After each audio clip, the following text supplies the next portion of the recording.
悄悄话被当场揭穿。此刻的童优柔恨不得找个地缝钻进去。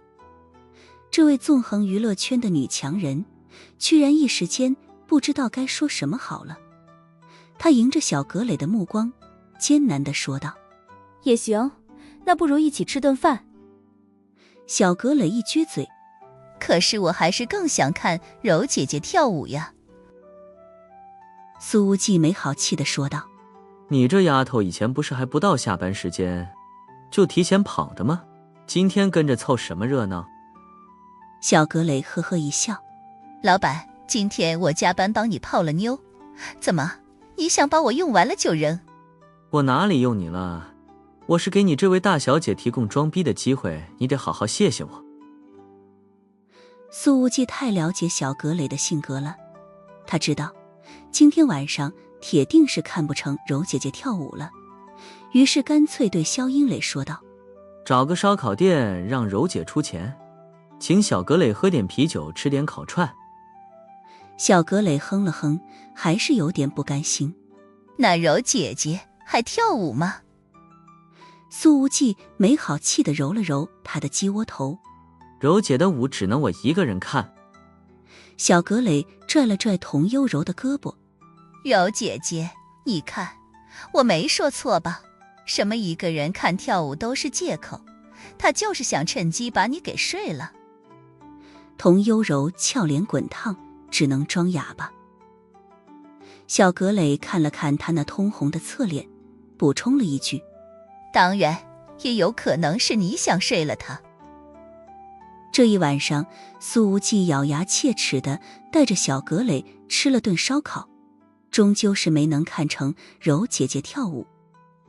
而一贯心理素质极强的童优柔，在饭桌上也是没多说什么，回去之后更是一夜无眠，睁眼到天亮。她倒不是因为没有跳成舞而遗憾，而是脑海里一直在反复播放着之前在包厢里的那些画面，心情始终处于强烈的激荡之中。不知道为什么，似乎和苏无忌认识的时间越久，他身上的神秘面纱就越多。第二天一早，童优柔和段雨涵重新出现在了铃木银行的总部。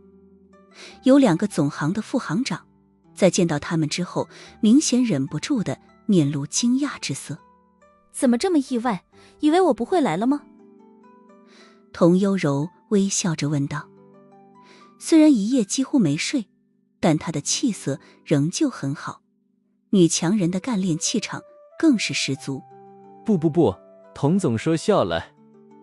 这2个副行长连连尴尬，笑着走开。通知所有中层及以上管理层，11点钟开会。童优柔叫住了他们，说道：我有重要事情要宣布。以往这种会议通知都是由秘书下发，可他今天偏偏让这2个副行长去发通知。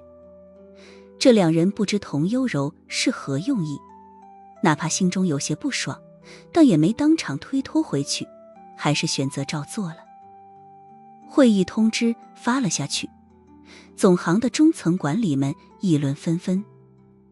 此刻他们基本上都已经知道国际金融市场上的野蛮人枢纽资本已经开始对铃木银行大举进攻了。要是穆千羽此刻在灵州坐镇大本营还好说，可是偏偏现在是童优柔临时管事，他这位所谓的超级经纪人怎么可能抵挡得住枢纽这种巨无霸资本花样繁多、手段野蛮的攻击？然而在开会之前，一台破旧的桑塔纳迅速驶来，直接横停在了铃木总行的门前。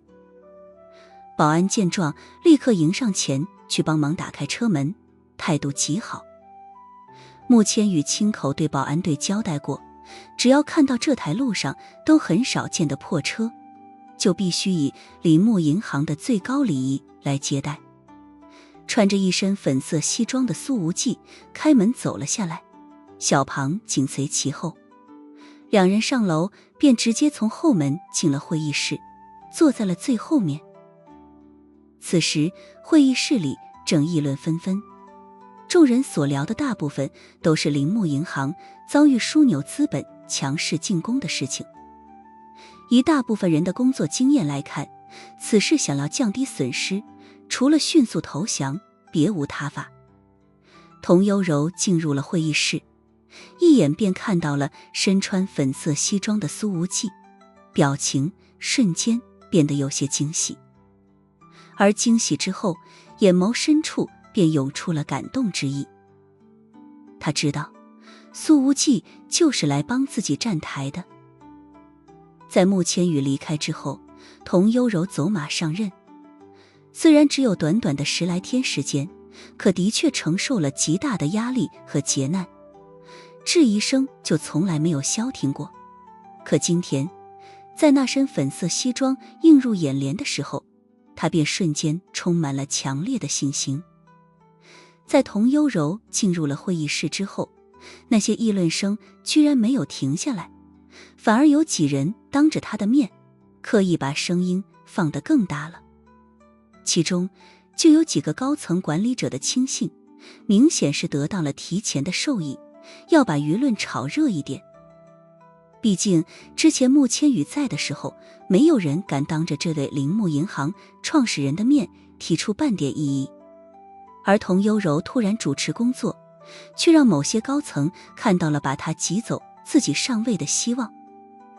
童优柔把笔记本往桌上随手一放，将麦克风拿到身前，把还在议论的10几个人扫视了一遍，便说道：雨涵给大家看一下。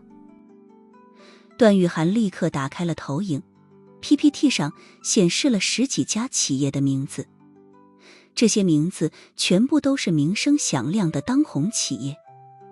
现场的议论声更大了，很多人都是一头雾水，不知道童优柔是要干什么，甚至还有不少人用看待外行的嘲讽眼光看着他，等着这位临时高管出糗。各位同事，童优柔说道，昨天晚上我们铃木银行与枢纽资本达成了战略合作协议，对方将在1个月内把枢纽在华夏投资的所有业务全部转移给铃木银行，而以上这10几家比较有代表性的企业，就是第一批的股份转移名单。此言一出，现场顿时一片哗然。这不可能！坐在第一排的一个中年男人立刻起身说道：1个月内完成转让，这怎么可能呢？枢纽资本又不傻，怎么可能愿意把这些摇钱树全部转移给铃木银行？此人名叫贾俊池，正是之前遇到童优柔的那位总行副行长。他曾经在铃木保险工作过，但并不是穆千羽的心腹，而是和铃木银行的其余几个大股东有着一些密切联系，甚至极有可能是穆老三穆东升的人。而在今天之前，他显然已经得到了穆宏轩的授意，被对方的糖衣炮弹炸得彻底转换了立场。所以看到童优柔如此自信地出现在总行，贾俊池明显有些乱了阵脚。可是这一场合作已经达成了。童优柔淡淡地看了他一眼，说道：贾副行长，请问你有什么异议？贾俊池抬手指了指前方的 PPT 说道：童总，你出境金融圈可能不太了解，你知道枢纽资本在上面那些企业里占股多少吗？你知道我们要收购他们的这些股份需要付出什么样的代价吗？面对这种公开唱反调的家伙，童优柔的眼神中微有冷意，面无表情地看着他，淡淡说道：贾副行长既然知道，不如替我讲一讲。以这些企业的市值，怕是把铃木银行所有流动资金填上去，都远远不够收购枢纽资本的占股。贾俊池提高了声量：穆千羽董事长不在，童总，你这么做无疑是要把整个铃木银行拖进债务深渊。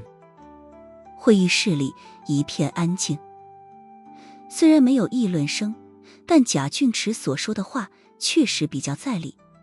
很多人看向童优柔的眼光里已经有了相当明显的不信任了。的确，这一场收购的消息如果放出去，在金融圈里简直无异于天方夜谭。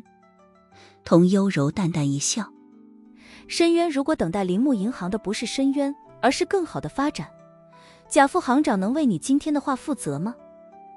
这看似简单的一句话，却直接就把贾俊池给架起来了。苏无忌在后方差点看乐了。童优柔虽然是金融圈的新人，但在公司管理和人心拿捏方面，远远不是这个贾俊池所能相提并论的。我当然可以负责，如果这异想天开的收购案不会把铃木银行拖垮，我就主动离职。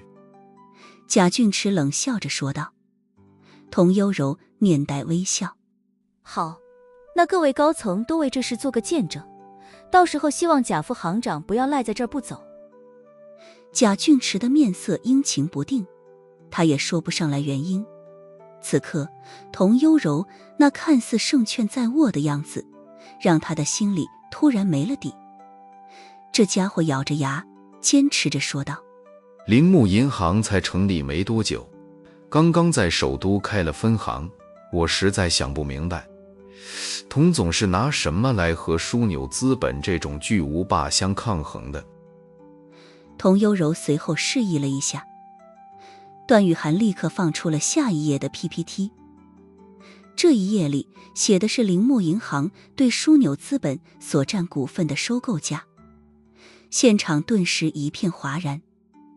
和这些企业现在的市值相比，这个收购价跟直接白送又有什么区别？以铃木银行的现有资金量，绝对可以轻松完成这一场大规模收购案。童优柔把每个人的表情收入眼底，淡淡说道，这是内部机密，看过的高管们请不要外传，否则我一定会追究泄密者的法律责任。事实上，这收购价事后是根本捂不住的，可是童优柔偏偏要这么讲，就是为了给现场的这些管理层们造成心理压力。贾俊池仍旧充满了不甘心，他呵呵冷笑道，童总，你就凭借着一纸 PPT 告诉我们完成了收购，而且还是这么匪夷所思的离谱价格，连合同都没有，真当我们是3岁小孩一样，这么好骗？童优柔说道。合同确实还没签。现场不少人都是露出了异样的眼光，贾俊池也如释重负地笑了出来。童总，我求求你别耍我们了。贾俊池环视了一圈，笑着说道，在座的全都是金融圈的资深从业者，童总，你真当这是你的娱乐圈呢？他随后一摆手说道，大家伙也别陪这位大经纪人演戏了，今天的工作那么多，该忙什么忙什么去，散了散了。这家伙似乎都已经把自己当成行长了。贾俊池的那几个心腹也已经起身准备离开了，其余人的目光都落在童优柔的脸上，等待着看他如何做选择。此刻这些眼光里并没有多少信任，还有几个人的表情明显透出想要看笑话的意思。童优柔摇了摇头说道，合同的确还没有签，但枢纽资本的全球 CEO 文森特先生今天就将到达铃木银行总部，他将亲自完成这一系列转让协议的签订。贾俊池哈哈大笑，你在开什么玩笑？枢纽资本的全球 CEO 文森特会来华夏，会亲自来铃木银行，你知道他是什么人吗？在金融圈子里，文森特的确是声名显赫，从业以来一直有着极强的业绩。他所出的几本书甚至被很多金融投资者们奉为投资圣经。其实这时候不仅是贾俊池不相信文森特会来，会议室里的其他人也同样认为这事儿根本不可能发生。而这时候，苏无忌站了起来，走到了贾俊池的身边。贾副行长我们之前见过，至于文森特会不会来，咱们要不要打个赌？铃木银行总部的人都知道，董事长穆千羽有一个年轻的入幕之宾，喜欢穿花花绿绿的衣服。当初就是这个年轻男人一路护航送他上位的。看到苏无忌忽然出现在了会议现场，贾俊池的心里莫名的有点慌。他说道：我都说了，如果铃木银行没有被童优柔拉进深渊，我就原地辞职。苏无忌摇了摇头：这不够，如果文森特来了，你再想想，还能输点什么给我？贾俊池冷笑：那你说，你要什么赌注？苏无忌抬起手来，隔空点了点几个中层干部，随后道：你就输给我500万，然后这几个人事后跟着你一起滚蛋。这被点到的几个人都是在童优柔进会议室之前议论声最响亮的那几个。贾俊池笑道：好，500万可以，那如果我赢了，你和童优柔也要离开铃木银行，我将成为第一副行长。苏无忌笑眯眯地说道：第一副行长哪里够？你要是赢了，穆千羽的董事长位置让给你来做。贾俊池的眼光一下子炽热了起来。真的？苏无忌说道：一言既出，驷马难追。童优柔看着此景摇了摇头，他不禁觉得世界果然是个巨大的草台班子。娱乐圈就够草台的了，没想到金融圈还要更甚。贾俊池转脸看向会议室里的其他人：各位同事。然而他的话音尚未落下，一行穿着西装的老外步履匆匆地出现在了会议室的门口。童小姐，不好意思，我来迟了10分钟。为首的一名50多岁的男人说道。看着他的长相，会议室里起码有一半的人都心神俱震。枢纽资本全球 CEO 文森特。什么叫话不可能为可能？在场的都是老资格的金融从业者，此刻看到文森特这位超级大佬居然真的出现在了铃木银行的总行，恍惚间简直觉得自己穿越了。但是文森特经常出现在电视和报纸上的那张脸，他们是绝对不会认错的。至于贾俊池，此刻已是如遭雷击，浑身冷汗连连。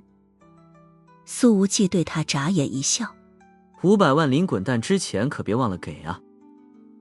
贾俊池脸上的肌肉抽了抽，那几个被苏无忌之前点到的中层管理们，一个个也是面色发白。文森特进来之后，童优柔说道：尊敬的文森特先生，辛苦你连夜从欧洲赶来。应该的，这次签约也是我们枢纽资本和铃木银行互利共赢，只是让童小姐久等了。文森特的态度非常和气，甚至让在场的众人觉得这位在国际金融圈呼风唤雨的大佬竟是给人带来一种略有卑微的感觉。只是从文森特说完这句话之后，在场的人不仅开始怀疑自己的眼睛，也开始怀疑自己的耳朵了。互利共赢，这近乎于白送的一折收购价，哪里算是互利共赢了？这明明是你们枢纽资本亏麻了好不好？在众人的愣神间，童优柔已经开口说道：我们用最热烈的掌声欢迎文森特先生一行。掌声响起，段雨涵已经安排好了签约文件，摆在了会议桌上。文森特也没有任何寒暄，直接拿起笔来就要签字。而这时候，那位副行长贾俊池却上前拦住了他。文森特先生，我想知道的是，究竟是什么原因才让你决定促成这次离谱的合作？贾俊池情绪激动地说道：铃木银行是不是对你们用出什么见不得人的手段了？这句话一说出来，会议室里的大部分管理层都觉得有点听不下去了。一名副行长忍不住地站起来说道：贾俊池，你特么的是站在哪边的？内斗归内斗，你这丢脸都丢到外国人眼前了。童优柔的眼光一寒，正要说话，却见到苏无忌笑着摇了摇头。文森特看了看贾俊池，请问我该怎么称呼你？贾俊池说道：文森特先生，我叫贾俊池，是铃木银行的副行长。我觉得这次收购有可能严重侵害了枢纽资本的利益，请您和您的团队慎重考虑。文森特看了身后的助理一眼，冷冷说道：记住这个名字，从此凡是有此人参与的任何项目，都从枢纽资本的名单里面拉黑。凡是此人所在的公司，枢纽资本都不准与之合作。听了这句话，贾俊池的手猛然一抖。枢纽资本如果把这个消息放出去的话，无疑相当于在华夏金融圈把他给封杀了。这圈子看起来不小，其实真的不大，尤其是做到这种级别的高层，若是他想要跳槽，新东家进行背调的时候，得知大名鼎鼎的文森特居然还说过这话，肯定不会录用了。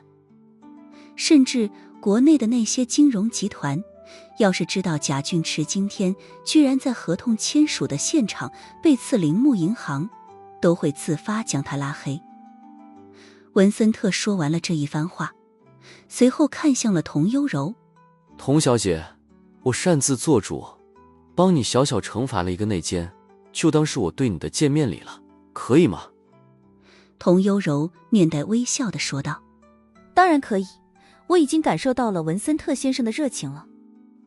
贾俊池搬起石头砸了自己的脚，此刻双腿一软，差点瘫坐在地上。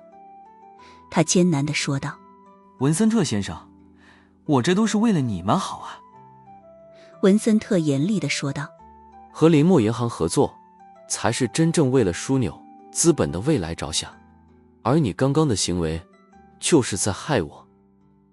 会议室里的人都惊呆了，他们实在搞不懂，到底在文森特的身上发生了什么？他怎么至于对铃木银行和童优柔毕恭毕敬到这种程度？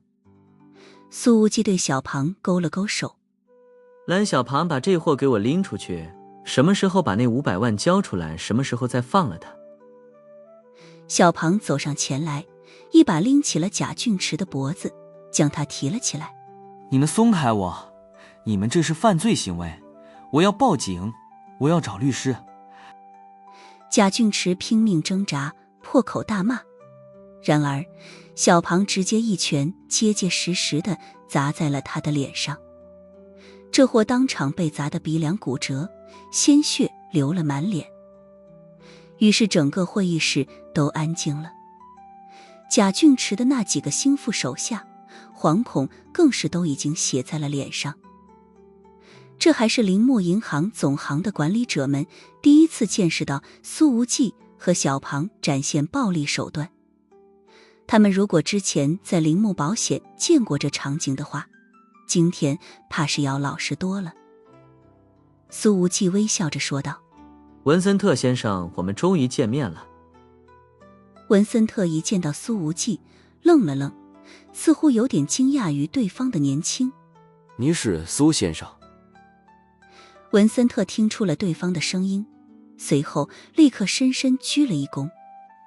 不仅是他，枢纽资本团队里的那几个男人也都齐齐90度鞠躬。看着此景，会议室里的那些高管们一个个更是无比震惊。显然枢纽资本的这些金融大佬们对苏无忌本人的尊重明显超过对童优柔和铃木银行。难道说这一场足以震翻金融圈的合作都是因这青年而起？苏无忌说道：以后就是合作伙伴了，倒也不用行如此大礼。谢谢，您能这么说是我的荣幸。文森特说道。毕竟眼前这位可是财神女儿的老板，天知道他的家族在黑暗世界拥有怎样的地位。苏无忌说道。行，把合同签了，办完所有股份转让手续，然后把该处理的人都处理了，你们就离开华夏。文森特立刻点头。是，我会带领团队100%完成您的要求，请苏先生放心。看着这位金融圈的超级大佬，居然在一个20来岁的年轻男人面前唯唯诺诺，铃木银行的管理者们都感觉到无比的不真实。苏无忌微笑着说道。我相信只要加强与铃木银行的持续性合作，枢纽资本在文森特先生的手里一定会迎来下一次辉煌的。看着苏无忌的表情，文森特忽然觉得这个青年刚刚的那句话绝对不是客套。文森特说道。苏先生，我们一定会把铃木银行作为优先级最高的合作伙伴。好，那我就静候佳音了。随后苏无忌便双手插兜离开了会议现场，而其他铃木银行的高层们则是继续留在会议室，见证着这一场惊天签约。此时医院里，穆红轩的脑袋缝了几十针，被缠上了厚厚的纱布，只有2只眼睛和口鼻暴露在外，看起来着实凄惨。他昏迷了10几个小时，到了临近中午的时候，才好不容易的醒转过来，只是脑袋仍旧明显有些晕乎。穆成昌看着被打成重伤的儿子，气得差点当场晕倒。其实这也幸亏是奥尔克打的，如果是苏无忌或者小庞动手，这穆红轩怕是大概率醒不过来了。爸，穆红轩艰难地开口。我要报仇，联系高丽雅，我要报仇。这个高丽雅就是穆红轩的第3任老婆，有些许黑暗世界的背景。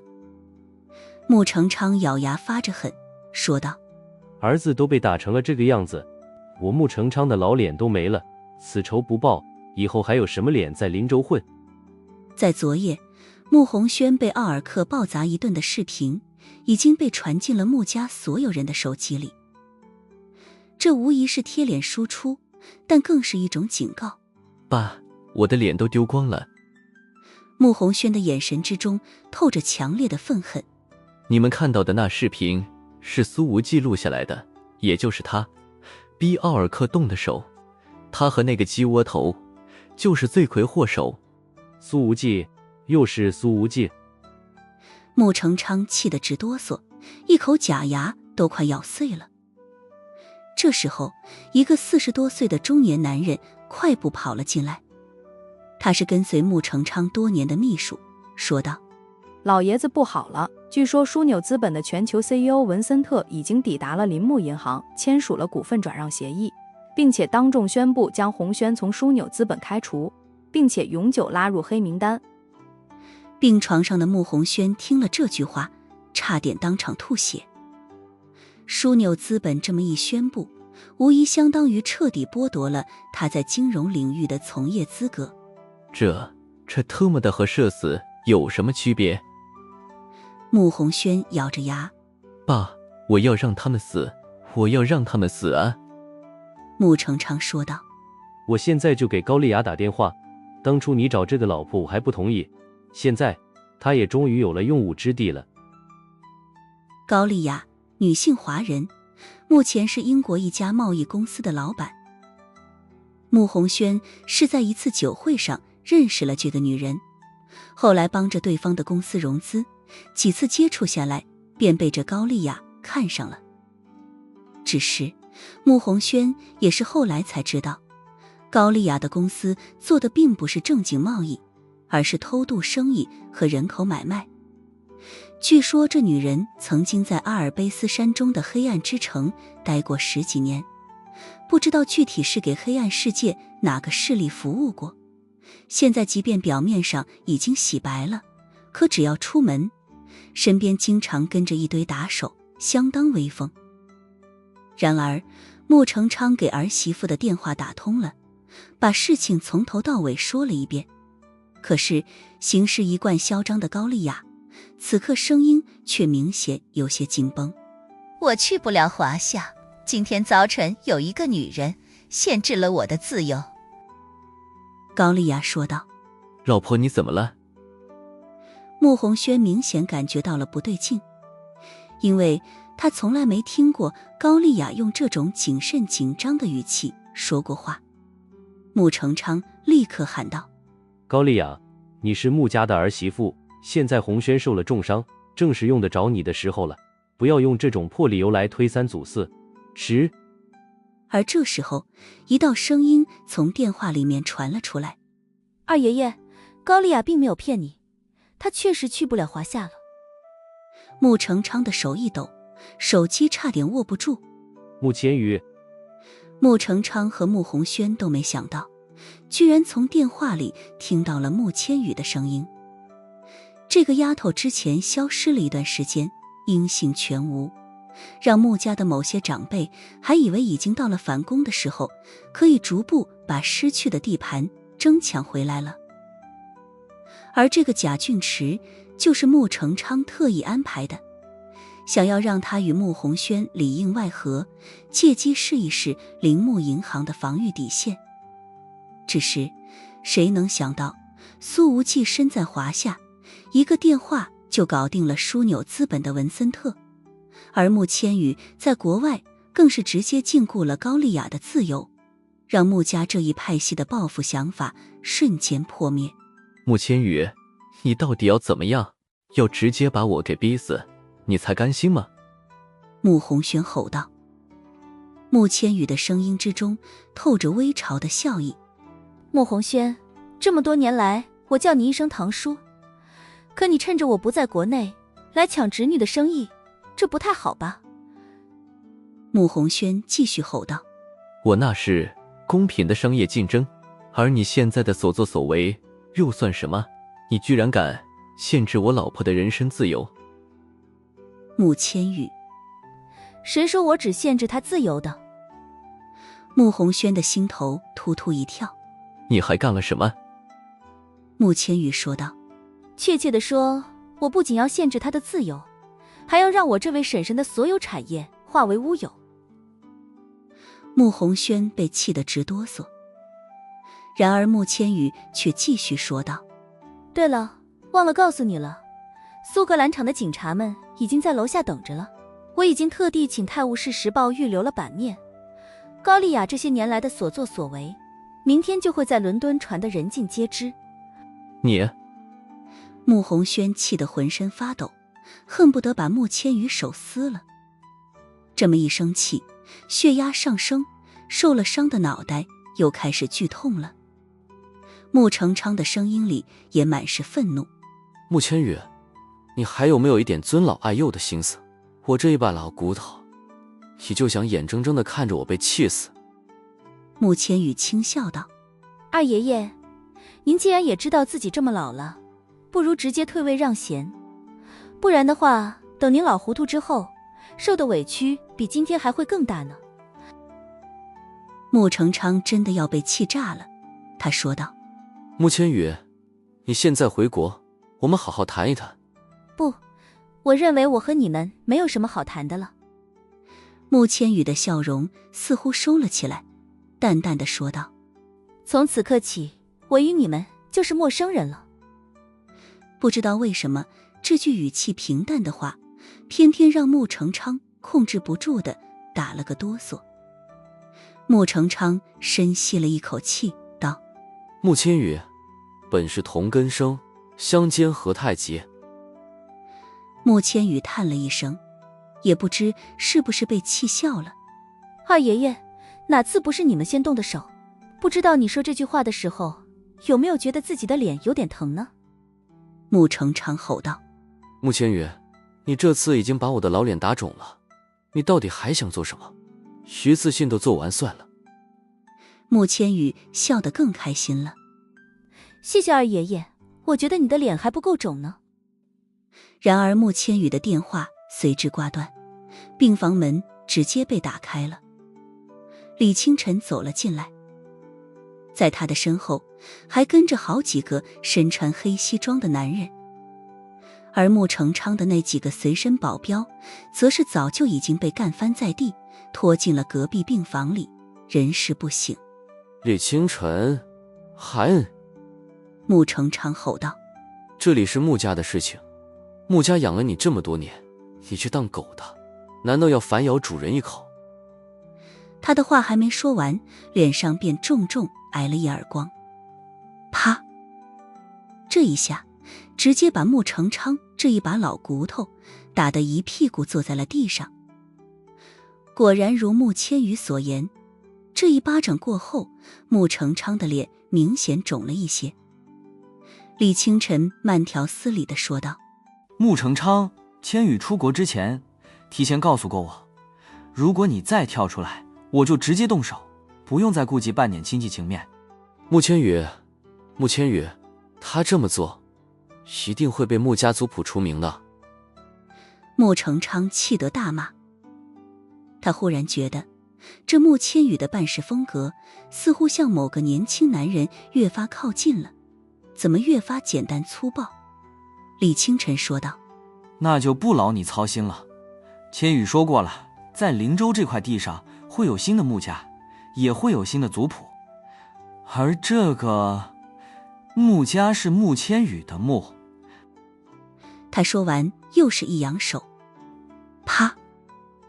穆成昌再度挨了一耳光，老头子的假牙都被打飞出去了。随后李清晨示意了一下，道：让穆老爷子好好看看清楚，我们是怎么相煎太急的。两个手下便把穆成昌架了起来。穆成昌一把老骨头，哪里还挣扎得动，只能眼睁睁地看着李清晨走到了穆红轩的面前。你住手！穆成昌吼道。穆红轩也是满脸惶恐。你要干什么？李清晨抬起手来，往穆红轩的脑袋上重重地扇了一巴掌。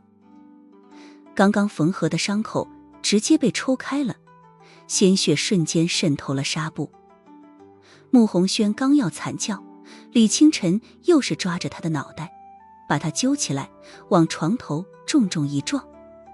哐！这家伙直接被撞得昏死了过去。穆成昌看着此景，差点气得背过气去。李清晨却摇了摇头，对一个手下说道：你过来对着他的脑袋再打上20拳。那手下得令，一下又一下的重拳结结实实地轰在了穆红轩的脑袋上。这拳头力道很大，等20拳砸完，穆红轩8成得被打傻了，变成生活不能自理的植物人。而穆成昌自己挨了耳光，还目睹了儿子被打的全过程，气得当场吐血，随后一翻白眼，直接晕了过去。李清晨还很贴心地把穆成昌送到了急救室。检查结果，突发脑溢血，这老家伙还能不能醒来都是未知数了。与此同时，英国伦敦，一身白色西装的穆千羽正坐在看着瘫坐在地上的女人，说道：高丽雅，还有什么没交代的吗？这高丽雅的面色苍白，嘴唇都没有什么血色了，眼睛里有着浓重的惶恐。她的颧骨颇高，单眼皮，眼睛狭长，面相一看就是那种极为强势的女人。可是在穆千羽面前，她的所有强势都已经化为乌有，而是变得战战兢兢，双腿都控制不住的发抖。我真的很想杀了你。高丽雅咬着牙，嘴上还不想认输。穆红轩，怎么会有你这样的侄女？然而他在说完了这句话之后，穆千羽说道：我也要适应这种生活了，其实虽然暴力，但却很有用。话音落下，一个站在他身后的高大女人直接走上前，揪起高丽雅的头发，往她的肚子上重重打了一拳。这一拳的力道竟是不逊色于小庞。高丽雅被打得浑身抽搐，不断干呕。穆千羽摇头说道：你痛痛快快地开口，我不想让苏格兰场的警察们见到一具尸体。他随后扭头看向窗外，外面清晨的萧瑟天气如他的眼光一般肃杀。你到底是什么身份？高丽雅干呕了一会儿，才艰难地说道：黑暗世界不是你想涉足就涉足的，你会没命的。穆千羽的眸光微垂，那绝美的容颜上却流露出了一丝不容置疑的坚定，说道：可这是我必须要迈过的关卡，必须经历的考验，要是直接在你这儿被绊倒，那也太丢人了些。看到他这样的表情，高丽雅说道：我没资格绊倒你，你想知道什么我都说，但是我希望你能保证我的孩子们。穆千羽的声音无比平静：他们会生活在伦敦最好的儿童福利院，比被你买卖的那些孩子们要幸福多了。高丽雅听了，眼泪一下子涌出来。我曾经进入了黑暗世界，现在想退都退不出来。你确定？你想好了吗？穆千羽淡淡说道：你退不出来，只是因为你站得不够高。高丽雅说道：在那个世界里，站得越高，摔得越惨。你没有资格来对我说这番话。穆千羽摇了摇头：我要没耐心了，下面的警察也要没耐心了。他身后的高大女人再度往前走了一步。高丽雅忍不住地打了个哆嗦：我说，我都说。半小时之后，穆千羽披上了一件白色羊毛大衣，缓步下了楼。太阳刚刚升起，外面的天气俨然已经入了冬。警察们一见到穆千羽和他的手下出现，立刻蜂拥上楼。这个高丽雅所做的那些偷渡和人口买卖生意，确实严重扰乱了伦敦和周边城市的治安。伦敦警察早就苦他已久了。穆千羽远远跟警察的负责人眼神示意了一下，便上了车。而那位负责人本来想上来跟他聊两句，可是穆千羽的车子却直接启动了，连把车窗放下来的意思都没有。这负责人只能一路目送他离开，眼神里有着明显的复杂。头不把他带回去配合调查吗？高丽雅被他打了一顿，伤势不轻的。一名警察凑上来问道。这警方负责人没好气地看了手下一眼：以后办事情能不能有点脑子？你把他带回去，我不要命了。旁边的年轻警察不太理解：这是为什么？负责人看了看被戴上了手铐的高丽雅，又看了看穆千羽离去的方向，感叹地说道：那个世界每年总有很多年轻的新面孔出现，但注定会有很多人倒下，而他跟所有人都不一样。年轻警察问道：头，你说的我怎么都听不懂，你能不能翻译一下？这负责人在他的脑袋上拍了一下，没好气地说道：不出3年，在英伦三岛，他能横着走，听懂了吗？铃木银行总行童优柔的办公室里，我来之前就说这次出门能赚500万，那小财务还不相信。苏无忌呵呵笑道：回头我就拿这个钱去打他的脸。他跟那个副行长贾俊池打了一场赌，不仅让对方辞职滚蛋，还从这家伙的手里讹来了500万。而这一切都是苏无忌出门前就已经计划好了的。贾俊池被小庞打得挺惨的，这就是最简单的杀鸡儆猴。穆家那些人短时间内应该不敢再派手下人来搞事了。童优柔笑着说道：小葛磊对你挺好的，还愿意帮你出来撑场面。你别老是跟他斗嘴，跟个孩子一样。他弯腰倒了一杯水，衬衫领口处若隐若现的血色肌肤随着他倒水的动作轻轻颤动。当他俯身将水杯递给苏无忌时，领口垂落的铂金羽毛吊坠正悬在沟壑上方，微微晃荡。苏无忌看了看，觉得身体有点渴了，把杯中水直接喝光。童幽柔自己也接了一杯水，一饮而尽，嗓子也舒服了一些。这今天来，童幽柔确实承受了不小的心理压力，睡眠时间极少，身体从里到外都有点上火。今天对于他来说，无异于一场大战的最终战役，所幸是赢了。铃木银行度过了一个大难关，而内部那些心怀鬼胎的人也全部收拾铺盖离开，内忧外患全部肃清。只要等穆千羽回来，就可以带领铃木银行这个金融新贵重装出击了。呵呵，财务的工资都是我来发，帮我个忙还不是他分内的义务。苏无忌说道。童幽柔笑道：那你可得当心人家爸爸打上门来。苏无忌哈哈一笑道：我才不担心这个小格雷老爸的私生子能凑足一个加强连，哪有时间来华夏看他。童幽柔笑道：可别乱讲，我跟你说，云州地协说什么来什么。他坐在了苏无忌的身边，那丰腴又紧致的大腿斜斜交叠，臀腿与沙发表面挤压，形成了极为动人的曲线。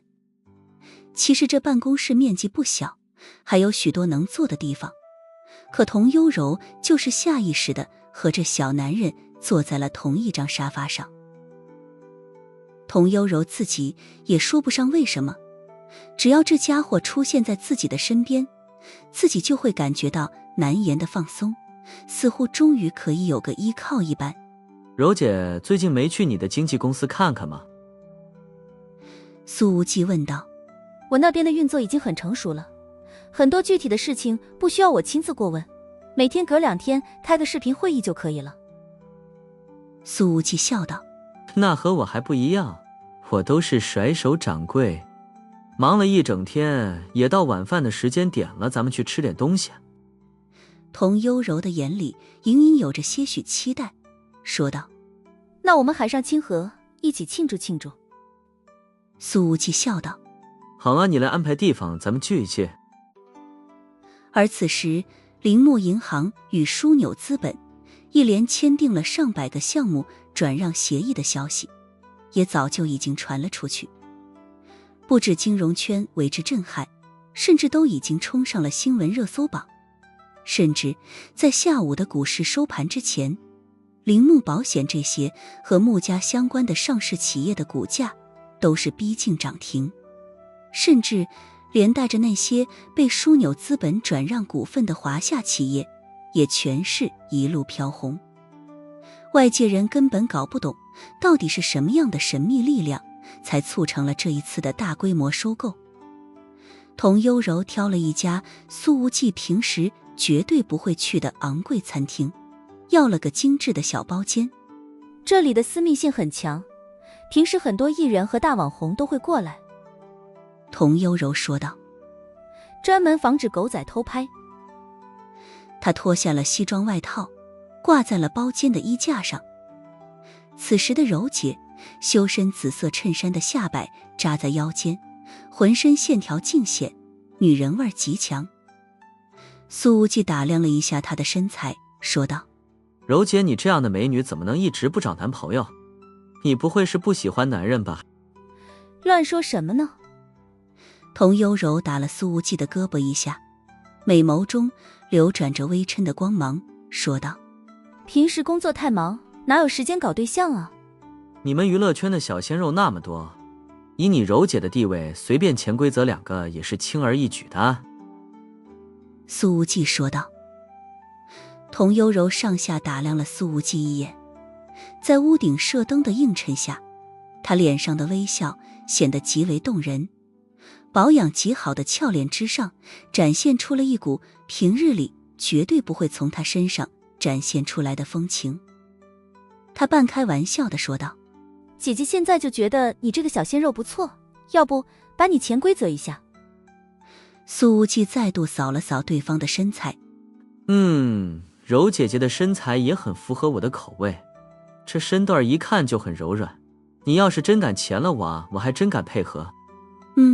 之前跳舞的时候，苏无忌已经见识到了童幽柔的身体到底有多柔，但至于软不软就不清楚了。童幽柔又是微嗔地瞪了苏无忌一眼，还没喝酒呢，别说醉话。这种表情要是让他公司里的那些同事看到，怕是眼珠子都得掉一地。过了一会儿，龙清河也来到了，他摘下墨镜，目光在包厢里一对男女脸上逡巡了2个来回，笑眯眯地说道：你俩最近的关系变得挺密切啊。能开出这样的玩笑来，说明龙清河最近的状态真的好了许多。和叶璎珞冰释前嫌，在娱乐圈的地位也因为麦克斯韦汽车的代言而大幅度上涨。现在的龙大主持人简直是春风得意马蹄疾。童幽柔见状，轻轻一拍桌子：清河，怎么跟我们的金主说话呢？这话其实没错，由于麦克斯韦集团的代言费，龙清河和童幽柔都赚了一大笔。而这个代言之后，又有许多代言都找上门来。悠然公司光是筛选这些代言，都花费了不少精力。最近赚的这些钱，不都和苏无忌有关吗？柔姐说的对，我今天晚上确实得好好陪一陪我们的大金主。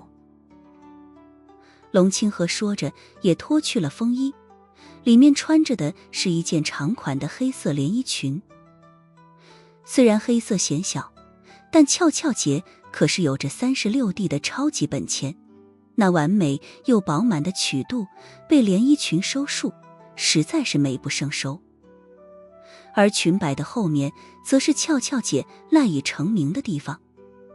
苏无忌每看到她这儿，就会觉得晚上龙清河平躺着睡觉的时候，由于某处太翘，腰部必然始终悬空，肯定很累。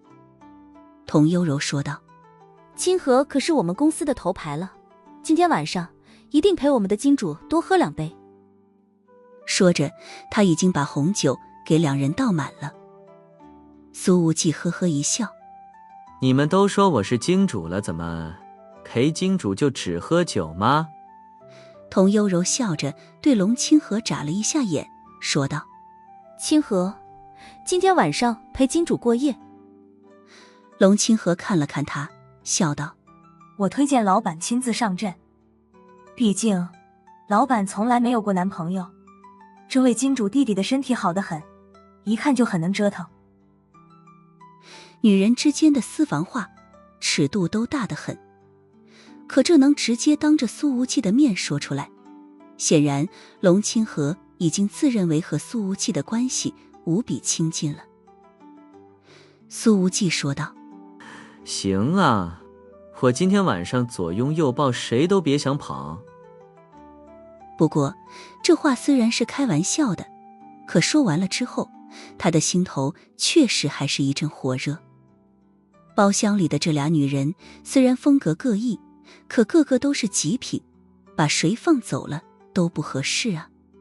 男人不能这么亏待自己。他忽然有点想故意把这俩人灌醉了。来喝，苏无忌率先说道。然而童幽柔一共就带了1瓶红酒，即便苏无忌想要多喝，也被他给拦住了。姐姐们都是在娱乐圈久经沙场的，苏小楚的小心思还是一眼就被识破了。但更主要的原因，也许是童幽柔对自己酒后的反应也不太自信，万一喝多了，想要将错就错，把这金主弟弟给吃掉了怎么办？这一顿饭吃得很轻松，主要是龙清河在聊他最近所遇到的一些八卦事情，童优柔则是从很专业的角度给出一些建议来。和2个成熟风韵的大美女相处，时间不知不觉就过得很快。苏无忌看了看表，已经到了晚上10点了。这样，我忘了一件重要的事情。他说道：我得去打小财物的脸。今天出门前，苏无忌跟小葛磊打赌，说自己能赚回来500万。小葛磊不服气，说只要他能做到，自己就穿上最好看的衣服，给他捶背捏脚，再恭恭敬敬地喊上100声老板。龙清河还不了解个中缘由，问道：小财物？童优柔笑着说道：皇后酒吧的小财物，是个金融圈大佬的女儿，无忌天天跟她斗嘴，两人简直像个没长大的孩子一样。原来是这样啊。看着苏无忌，龙清河的眼眸中波光流转，说道：和小财物较劲，这事儿对你来说很重要吗？苏无忌说道：特别重要，我得让他知道，我和他谁才是皇后酒吧里最大的人。龙清河笑眯眯地说道：当然是老板最大了。苏无忌咳嗽了2声：俏俏姐果然会演，连我这个最大的秘密都被你发现了。柔姐，那个小财物漂亮吗？龙清河又问道，他似乎很在意这个问题。童优柔说道：东西方混血，素颜都很漂亮，要是稍微化一点淡妆，不可想象。只要她愿意出道，我肯定能把她推到1线。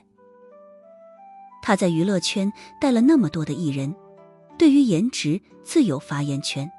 哪里好看了，邋遢的要命，天天顶着个鸡窝头，脸都不带洗的。苏无忌说道：那你们一会儿自己回去，我先走了。这什么奇葩，放着2大美女不管，偏偏要打人家小姑娘的脸。龙清河和童优柔对视了一眼，大眼睛里漾出了玩味的光。他说道：那先别着急回去，我和柔姐准备去做个 SPA， 你要不要一起？苏无忌的脚步一下子停了。什么做 SPA 呢？3个人一起？龙清河说道：你要是不想做，也可以一起泡个温泉的。他身上的玫瑰香水味混合着童优柔身上的茉莉清香，似乎在包厢的暖融空气里交织成了一张暧昧的网。苏无忌的喉结滚动了一下，立刻斩钉截铁地说道：本老板宽宏大量，今天先放了那小财物一马。与此同时，首都岳冰凌已经恢复了许多，即便不依靠拐杖，脚踝也可以支撑起全身的重量了。他走出调查局的大楼，看着满天繁星，觉得有些疲累，但一想到即将到来的东洋之行，心情还是相当不错。哪怕此行可能有些危险，但也无法消弭他心里的那些期待。岳冰凌并没有立刻上车回家，而是沿着马路边散着步走了1公里，忽然看见了一处大型按摩会所。那闪着白光的巨大招牌，在这样的夜晚显得无比显眼。雅典娜影院式足道会所。岳冰凌忽然想起来苏无忌之前说过的什么泰式、柔式之类的话来。他整日扑在工作上，几乎很少有放松的机会，此刻竟是有些微微异动，本能的想尝试一下。而这时候，一台出租车正好停在了岳冰凌几米开外，一个熟悉的身影从后排走了下来，李高乐。岳冰凌喊了一声，听了这声音，李高乐吓得一哆嗦，手机差点摔在地上了。月月，处长你怎么在这儿？李高乐说道。他像是做坏事被家长发现的青春期少年，说话都带上了颤音。岳冰凌淡淡说道：你来这里干什么？李高乐结结巴巴：最近从林州赶回来，有点累，所以想来捏个脚，按个摩。岳冰凌，你怎么知道这里有一家按摩会所的？李高乐的脑海里灵光一现，立刻甩锅。岳处长，之前苏副组长不是要带我们去灵州按摩吗？我这次从灵州回来之前，他又给了我一张这家店的会员卡，里面充了好几万块，说是距离单位近，让我有空带着兄弟们都来放松放松。说完，他在心中狂喊：无忌，兄弟这次对不住你了。岳冰凌，那你怎么是一个人过来？其他同事呢？李高乐冷汗直冒。我也是想先来探探店，如果合适，就先跟苏副组长说一声，然后再带兄弟们一起来。岳冰凌，苏副组长很关心同事。李高乐松了一口气，说道：岳处长，那要是没什么事的话，我就先进去了。一起去。岳冰凌说道。是什么？李高乐此刻简直怀疑自己的耳朵了。一起去，有什么问题吗？岳冰凌依旧没什么表情。李高乐连忙说道：没问题，没问题，正好可以刷苏副组长的会员卡。岳冰凌竟然思考了几秒钟，才说道：可以。苏无忌的这张卡本来就是要请同事来按摩的，自己也算是他的同事，这样的逻辑没问题的。于是李高乐便怀着极其忐忑的心情，和岳冰凌一起进了这一家影院式足道会所。雅典娜会所，欢迎2位贵宾的光临。门口的2位迎宾礼仪小姐说道。这2位姑娘的颜值相当不错，穿着都是修身连衣裙，裙子的下摆紧紧收束，形成了包臀的视觉效果。他们看到居然有一位如此漂亮的小姐姐走进来，都有些诧异。只是对方那冰冷的表情让人觉得难以接近。2位贵宾是一起的吗？一名礼仪小姐问道。李高乐立刻抢先说道：是一起的，我来结账，要2个包厢。迎宾小姐姐立刻懂了，说道：这位女士，请跟我来。岳冰凌便跟着迎宾小姐去了1楼的包厢。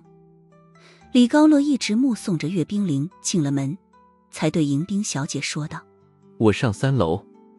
好呢也。迎宾小姐的笑容浓郁了些许，在前面款款引着路。先生，您请这边走。不知道为什么，李高乐总觉得有点心里没底。他扭头看了看1楼转角的包厢，心头莫名突突一跳，临时改了主意。算了，不上3楼了，我今天随便捏个脚就行了。而此时岳冰凌已经进入了包厢。迎宾小姐问道：这位女士，请问您想做什么项目？是做美容还是按摩？我们这里可以做精油的项目，也可以做力道大一些的泰式。岳冰凌问道：有柔式吗？这礼仪小姐的表情瞬间僵硬了。看着岳冰凌一本正经的样子，她觉得不是在说笑，又问了一句：您确认是要做柔式吗？岳冰凌：我不吃力。说完，他便把苏无忌曾经给他解释过的那句原话说了出来：我更适应青龙慢年抹腹挑。迎宾小姐瞳孔大地震：怎么不能做吗？岳冰凌冷淡地问道：能做，当然能做。礼仪小姐甜甜一笑：原来您喜欢这种风格的，请您换上一次性衣服，我马上给您安排技师。岳冰凌看着放在床边的白色一次性短裤，说道：就这一件，没有上衣。对，就这一件呢。礼仪小姐说道：技师也是女人，没关系的呀。岳冰凌想起在部队的大澡堂子，倒也没说什么。她换好了一次性的短裤，看着若隐若现的布料，于是把浴袍穿上了。几分钟后，房间里进来了一名身穿白色低胸包臀裙的女孩，看起来也不过是20岁的样子，身材很好，脸上的妆略重。这位姐姐，是您要做柔式的吗？年轻的技师问道。岳冰凌看着对方的齐臀小短裙，皱了皱眉头。你们已经确认好几次了。那小技师说道。好，请您先趴下。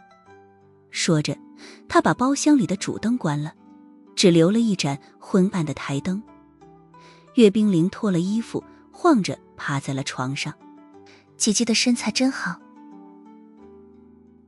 这小技师赞不绝口。可惜我就没有姐姐这么好的身材。姐姐，您可真是鸡圈天菜呢。别说话，按摩。岳冰凌冷淡地说道。好呢。这小技师往上扯了扯裙子，然后骑在了岳冰凌的身上。岳冰凌，堂堂的岳处长已然浑身僵硬。姐姐，你放松点呀。小技师笑得很开心，随后俯下了身子，前胸与岳冰凌的后背紧紧相贴。岳冰凌这才感觉了出来，对方的裙子里面似乎是真空着的，并没有什么束缚。你在干什么？岳冰凌冷冷问道。因为这小技师在趴下之后，已经开始在他的后背上蹭了。姐姐，我在给你按摩呀。小技师的腰部也开始发力了，说道。现在的动作是给你放松神经，接下来会让你更放松的。感受着后背的柔软压力，岳冰凌冷冷道。现在你给我下来。他的身上开始散发出了强烈的气场，包厢里的温度似乎都下降了好几分。小技师忍不住地打了个哆嗦，立刻从岳冰凌的身上下来了。这个柔式不是青龙慢捻抹腹挑吗？岳冰凌冷冷问道。你蹭来蹭去做什么？小技师的反应极快，一下子就明白了怎么回事。他看着对方那铁青的脸，笑眯眯地说道。姐姐，是不是你老公对你说这些的？岳冰凌冷冷道。我一个朋友在你们这里有张几万块的会员卡。哎呀，你早说呀。这小技师立刻把事情往回圆。我是看姐姐太漂亮了，一时忍不住贴了上去。我从来不喜欢男人的。岳冰凌，小技师说道。对不起，姐姐，我给您展现一下真正的柔式手法吧，保证让您很舒服的。说着，他让岳冰凌继续趴好，开始按摩了，动作非常正规。每按一会儿，他还解释几句手法的功效，绞尽脑汁地把按摩动作往青龙慢捻抹腹挑这句诗上圆。1个小时过去了，岳冰凌很舒适，点点头，面无表情地说道。不错。小技师的身上都是汗，甜甜笑道。姐姐，我是88号，欢迎您下次来再找我。明先洗个澡，我先走了。关上了门，小技师立刻露出了一副哭相。还好反应快，真是累死了。平时做柔式哪里用这么多力气，都是几分钟就结束了。李高乐捏了足足1个小时的脚，简直快无聊死了。而岳冰凌始终没来找他的麻烦。奇怪，难道是我判断失误了？李高乐穿好鞋子走出去，发现岳冰凌已经在大厅里等着了。李高乐怀着忐忑的心情问道：岳处长，您感觉怎么样？他觉得顶头上司的面色红润，和平时那冰冰冷冷的模样有点不太一样。挺好。岳冰凌说道。你用苏副组长的卡结账，我先走了。李高乐走到前台，掏出了那张会员卡。结账。前台小姑娘说道。先生，您2位一共消费了3186元。李高乐瞪圆了眼睛。什么？我就捏了个脚啊，怎么这么贵？前台小姑娘说道。没错，足疗188元，柔式2998元，那位姐姐做的柔式。李高乐觉得自己的世界崩塌了，原来岳处长好这一口。如果不是的话，以岳冰凌嫉恶如仇的性子，还不得直接带人来封了这家店。李高乐付完了账，快步走了出去，看着岳冰凌走远了的背影，眼神无比复杂。他拿出手机给苏无忌发了条信息：苏副组长，我有今天发现，岳处长可能不喜欢男人。而岳冰凌走在首都的星光下，忽然想起了某个青年。最近在工作的间隙中，在睡前的思绪里，这张脸总是时不时的在脑海中出现。他也拿出了手机给苏无忌发了个消息：谢谢你的会员卡，我做了个柔式按摩，很舒服。电话那边，苏无忌看着信息，手控制不住第一抖，手机直接掉进了温泉池子里，